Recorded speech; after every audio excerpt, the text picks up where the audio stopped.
I died shielding my boyfriend from zombies. He repaid me by shoving me into the horde. Reborn 72 hours before the outbreak. I liquidated my 1.5 million lottery win into survival gear, reinforced walls, solar panels, livestock, and a hidden bunker became my family's lifeline. But when my treacherous ex tracked us down, with a sniper rifle and a gang of killers, I discovered true sanctuary isn't built with steel, but with sacrifice. The scratch of the lottery ticket was defending in the noisy night market chaos. Lucas stood beside me, his breath hot and impatient on my neck. 24 years of spectacular lie bad lucksy, med etched into my bones. But this time, the silver coating flapped away under my trembling thumb to reveal the impossible symbols. 1,000 million. The roar in my ears drowned out the world. Freedom. Escape from the soul-crushing grind. Before the euphoria could fully bloom, the memory slammed into me, the stench of decay. Lucas's mother's cold eyes. The shove that sent me sprawling. The cruel thump of the Bluetooth speaker hitting the pavement beside me. Blaring pop music like a death knell. Then, the tearing agony. My eyes snapped open. Fluorescent lights. The stale smell of cheap beer and fried food. Lucas's face, slick with sweat and greed, loomed over me. Jade, should we transfer the prize to your account? His voice was sticky sweet. No, impossible. The visceral terror of being torn apart still pulsed in my nerves. I fumbled for my phone. The date Gla read back. March 28, 2028. The day I claimed the jackpot. The day before my world ended. The first time. Reborn. Raw primal joy surged. Instant lie eclipsed by cold dread. 3 days. Only 3 days until the dead walked. I had no time for this viper. I met his gaze. Truly seeing him for the first time, the calculating eyes, the weak chin. What cosmic joke made me choose him? And his monstrous mother? Blindness didn't cover it. Lucas, I cut him off, my voice colder than I thought possible. Dating. I bought this ticket. You study law. You know this money is mine. Period. I saw him flinch. A crack in his oily facade. And about your childhood friend last weekend? Spare me the lies. Worry about your sister. I heard your brother-in-law's fists found her again. I didn't wait for his sputtering reply. A taxi screeched to the curb. I was inside before he could react. Drive. Airport. Now. The apocalypse was waiting. Neither was I. The phone was already at my ear as the car lurched forward. Dad, you and Mom home? Jade, we're in the fields. What's wrong? Aren't you working? Dad, listen. Every word. My college roommate, her dad, stop level CDC. A new virus. Hyper contagious. Deadly. We must lock down. Now. Get home. Split up. Go to town. Buy every scrap of rice, flour, oil, salt, sugar, yeast you can find. Fill the house. I'm coming home. Another lockdown? We have enough. Dad's voice held disbelief. Dad, buy everything. Just do it. I'll explain. I hung up, heart hammering. Next call. Ben, my old classmate. Now a contractor back home. Triple his usual rate. Reinforce the perimeter wall. Replace every window and door with the strongest security grade available. Today, it's been a tale about rushing a rural bee and boar tourist season. He sounded baffled but agreed. A final cryptic warning. Ben, stockpile supplies. Seriously, bad sickness coming. Warn your crew. He promised. En route to the airport, I emptied half my winnings online. City grain wholesale market. Flour, rice grains, oils, dried goods, spices, orders by the 100 sacks, the 100 barrels. The wholesaler stammered, asking about donations to the poor. I agreed. Charity was the least of my concerns now. Spoiled food beat starvation. The flight was agony. Hours lost. Landing. 4 p.m. Less than 60 hours. I bypassed rental counters, marched into a commercial truck dealership, and pointed at the biggest beast on the lot. A class license, courtesy of Dad's insistence years ago, felt like divine providence. Cash cleared. Tank filled. I row a red towards the wholesale market. Chaos ensued. He hired everyday laborer loitering outside. Forklifts whined. Men grunted, heaving sacks onto the massive truck bed. 200 drums of oil, mountains of rice and flour sacks, buckets of beans, noodles, crates of spices. If it's stored, I bought it. Survival, not efficiency. By PM, the groaning truck lumbered into our rural compound's large yard. My parents stood frozen, silhouetted by the porch light. Mom looked ready to explode. Dad just gasped. Jade, what in heaven's name? Where'd you get this truck? Why all this stuff? Dad sputtered. Those who like it will have their whole family in good health and smooth career. More full stories are available in Lala Full Story. Like and follow so you 1T Get lost. Thank you for your support. Earlier a whole crew came. Tore out windows. Said you ordered it. A B&B? Without a word? Mom's voice cracked with fury. I slumped against the cold truck fender. Breathless. Inside. Now. This is life or death. We sat at the worn kitchen table. Their faces were pale. Drawn. Listen. Don't interrupt. Don't ask why. Just believe me. It took a shuddering breath. In 2 days. A nightmare virus hits. Worldwide. The infected. They lose their minds. They become monsters. Walkers. They eat people. There is no cure. None. Hiding is the only way. I locked eyes with them, pouring every ounce of conviction I had. Mom, Dad, I lived through this. Already? Indeed, Lucas and his mother. They threw me to them. I was torn apart. Tears pricked my eyes. I didn't know how, but I'm back. Back to save you. Silence. Thick, disbelieving silence. Mom blinked. How? How could you know? A hospital contact? Like last time? Wasn't that bad enough? Mom, this is different. Utterly. I pushed on. Desperate. If you doubt me, wait for tomorrow. 7 a.m.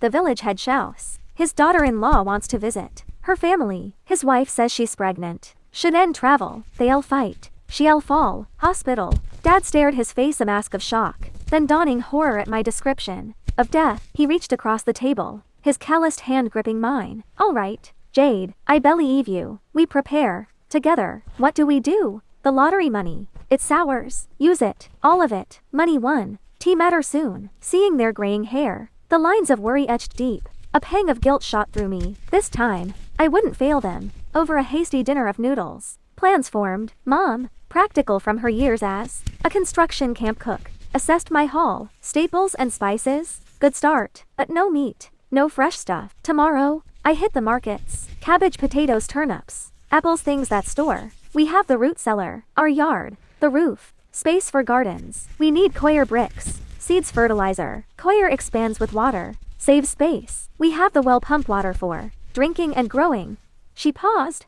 Meat. Fresh won't last. Cured, smoked. But long term? Dad blew a thoughtful smoke ring. The old pig pen. Out back. Dig it deeper. Make a fish pond. Catfish. Tilapia. Hardy. Quiet. 1 tea. Attract trouble like noisy animals. Quail. It jumped in. Tiny ones. Roosters only crow softly in spring. Barely a hum. We can keep them on the roof. Meat and eggs. Mom nodded, a spark of hope in her eyes. Right. Quail. That covers protein. The immediate panic eased, replaced by grim purpose. Day 2 dawned at AM. Dad, using a neighbor's forklift, secured with a hefty rental fee overnight, unloaded the mountain of supplies into the house. Our 3-story concrete home, built with their hard-earned savings from long-haul trucking, swallowed at living room, guest rooms. Even the basement groaned under the weight. As we headed out the gate, the predicted commotion erupted from the village. Head shouts. Shouting carried clearly. My parents exchanged a long, heavy look. The last shred of doubt vanished.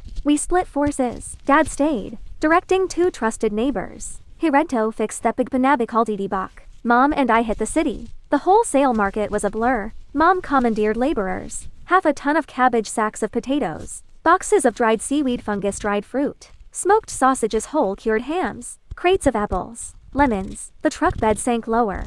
Next stop, pharmacy. Antibiotics, painkillers, fever reducers, stomach meds, vitamins, bandages, disinfectants by the gallon. We mumbled about donations to remote clinics. The staff eyed us but processed the staggering order. I peeled off to the pet market. 50 pairs of quail chicks, odor-reducing feed. 100 compressed coir bricks. Passing irritant shop. 4 fluffy hamsters to male to female. Kept separate. Caught my eye a sliver of normalcy. A mental lifeline. The aquatic market yielded dozens of catfish and tilapia fingerlings. Worried the pond cement might not be cured, I grabbed portable aerators and a collapsible steel tank too. Meeting Mom at the appliance store, I gapped, alongside 2 massive chest freezers, 2 powerful diesel generators, 30 solar panels. Were 3PS5S and 3 switches. The salesman said, no internet needed. Pre-download games. For later. Mom's smile was tentative. Mom, that's brilliant. Relief washed over me. Mental health was survival. A final detour to a hardware store. Chainsaws, axes, handsaws, tools and weapons. And a nail gun with cases of ammo. A brutal close-range deterrent. Driving home, a chilling thought struck. The truck was a fortress, but useless for a quick escape. I swerved towards an RV dealership. A hulking, off-road capable expedition vehicle was purchased without haggling. It called Dad, prepped the back basement room for diesel, big drums. We filled the RV and truck's tanks, then siphoned the fuel into 6 massive drums, 200 liters each, refilled the vehicles, and drove the new armored beast home. It barely fit beside the truck, which now partially blocked the reinforced gate, a barrier, not a step ladder. Inside doors locked. Less than 12 hours remained. We sorted, stacked, checked. Exhaustion was a physical weight. Mom cooked a last supper. Sticky sweet spare ribs, pan-fried fish with ginger, spicy cured pork stir-fry, seaweed egg drop soup, steaming rice. We ate in the dim basement,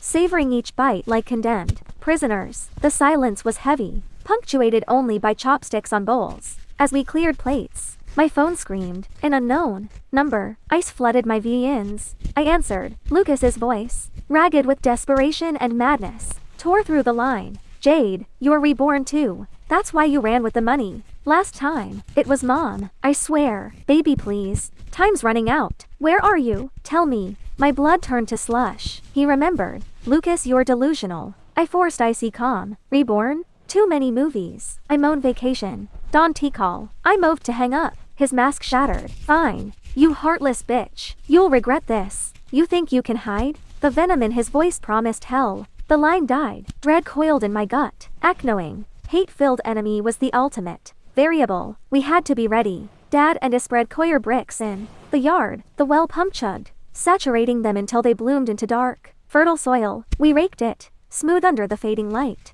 Night fell, thick and silent. We checked lock latches. The generator's fuel line. Fear and resolve war read within us as we waited for dawn. At the end, day 0. I woke to my phone convulsing. News alerts screamed. Urgent. Lethal virus outbreak. Extreme contagion. Infected exhibit violent aggression. Shelter in place immediately. Do not go outside. Await instructions. It had begun. We huddled around the TV. News footage was pure nightmare fuel. Hospitals, malls, train stations overrun by gray, skinned figures moving with unnatural, jerking speed. They swarmed. Bit tore. Victims fell convulsed. Rose again. Monsters, police and soldiers fired, but only headshots or total destruction stopped them. It was a losing battle. Relief, cold and sharp, washed over us. We debated inside, together. After a cold breakfast, cooking smells felt risky. We planned. Daytime, yard work, organizing vigilance. Night, 3-person rotating watch. Our remote village,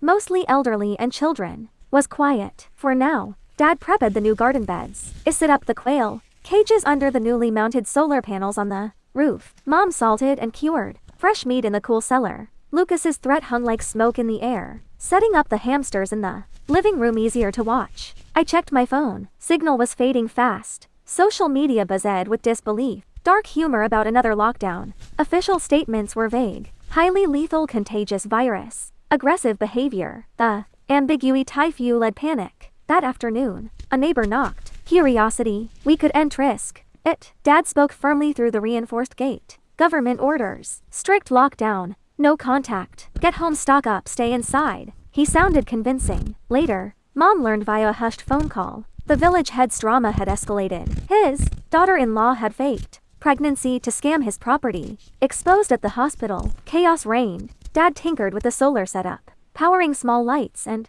chargers. Day 1 passed tense but intact. Day 2 a.m. Frenzy pounding shattered the dawn quiet. Agonized screams. Ben, open up. For God's sake, open the door. It was the village head. Dad and I scrambled to the roof. Binoculars ready. Dawn light revealed the horror. The family who'd gone to the hospital yesterday. The head's wife, son, daughter-in-law shambled grotesque lie. Down the lane, 3 early rising villagers lay, torn and twitching in the dust. The village head himself, blood soaking his shoulder, battered our steel gate, eyes wild with terror. Too late. Dad choked. We watched helpless as the man's body seized, twisted unnaturally, then stilled. Seconds later, it jerked upright, skin, gray eyes milky, a guttural moan escaping its lips. Another walker. It resumed pounding the gate harder now, fueled by inhuman strength. Mom moved fast. She grabbed a chunk of raw pork, quail food from the kitchen. Dad took aim, hurled it far into a field. The coppery scent hung in the air. The new walker snapped its head up,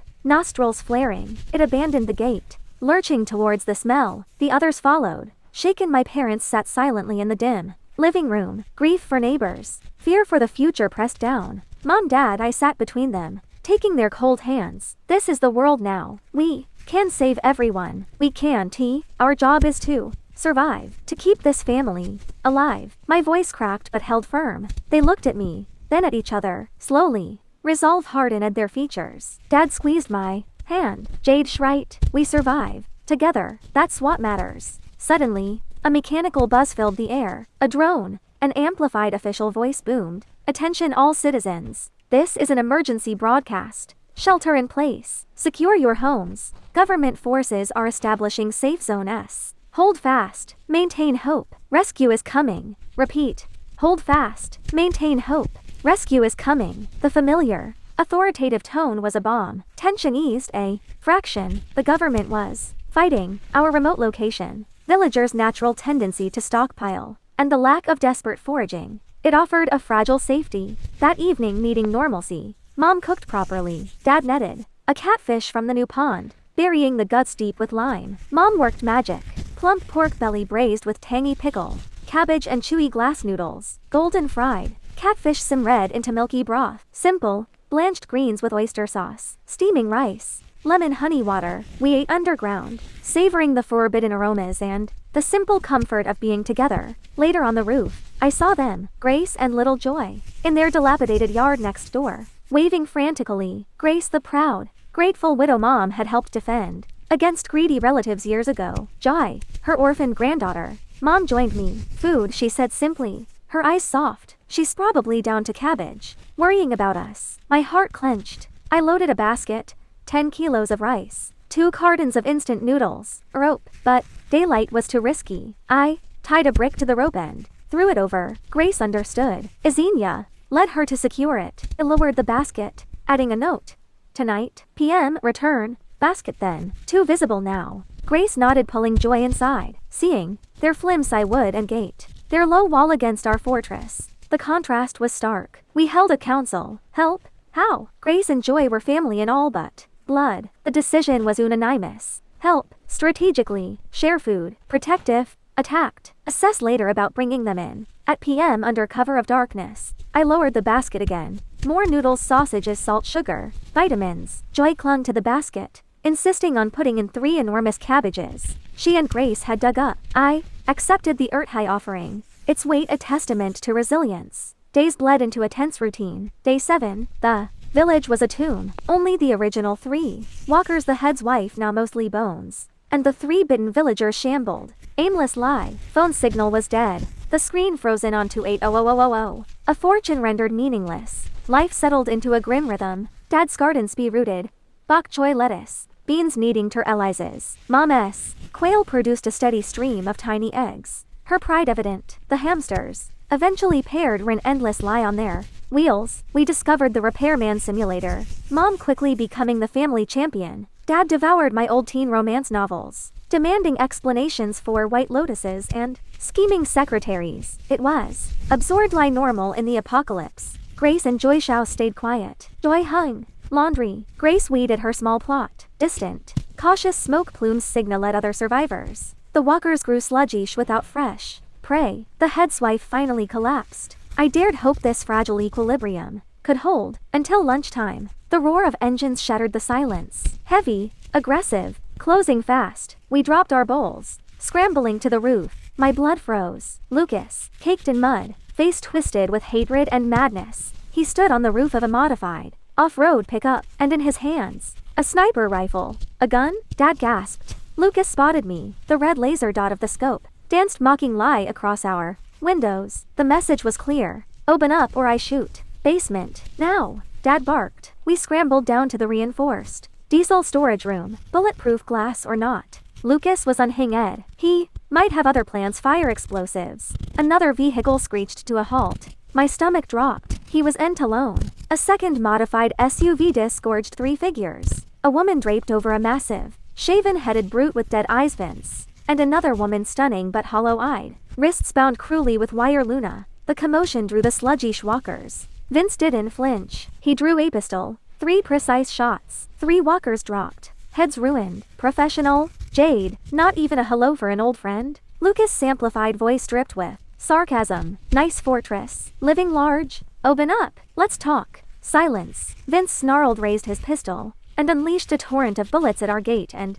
walls. Sparks flew. Concrete. Chipped. The steel held. Stubborn bitch. Vince spat. The flashy woman Chloe giggled, clinging to Vince's arm. Patience? Vincey, we brought the fun stuff, remember? That shack next door looks cozy. She pointed at Grace's house. Jade, a gift. Lucas yelled. He opened his truck bed. A bound. Snarling figure tumbled out, his mother. Transformed. Then chunks of raw, bloody meat splattered against our gate. The stench was immediate. They kicked in Grace's Schrodden door and vanished. Inside, Lucas cut his walker. Mother free, she lunged, frenzied at our gate, drawn by the fresh blood. We were trapped. A new, rabid walker. Blood bait. Neighbors held hostage. Armed psychopaths next door. They would end stop. We huddled in the diesel room. We fight. Dad growled. Eyes like flint. Those bastards. One take Grace and Joy. And they won't take us. That nail gun. Close range, it'll shred. Jade. You Ray clever. Get Lucas alone. Turn him against the big one. Lure him out. Mom. Gasoline bombs. I'll find Grace and Joy. Time was liquid fear. Peering from the roof, I saw them. Grace and Joy had led in a corner of Grace's living room. Terrified, I signaled Dad. He geared up. Nail gun loaded. Belt hung with Molotov cocktails, gasoline mixed with shredded rubber for sticky fire. He slipped over the back wall via rope ladder. I took a deep breath, then made the call. The soft, two-note call of Akaku, our sound, from happier, stupider days. Lucas froze. Recognition, then triumph, flickered across his face. He stepped into Grace, sired, alone, scanning. I wrote fast, rolled the note tight, bound it with a rubber band around a pebble, and threw. It landed at his feet. Lucas, I'm scared. Monsters. That Vince is terrifying. Protect my parents. I'll go with you. Give you everything here. Just you, please. I'm afraid. I'll be good. I promise. Jade. I saw the greed, the vanity, the desperate need to dominate flare in his eyes. Chloe fawning over Vince must have been eating him alive. This note was poison tailored for him. I threw another pebble. A fake key. An old spare. Another note. Sorry, Lucas. I was wrong. Most of the money's left. Card pin is your birthday. Key here. Please hurry. Save us. Jade.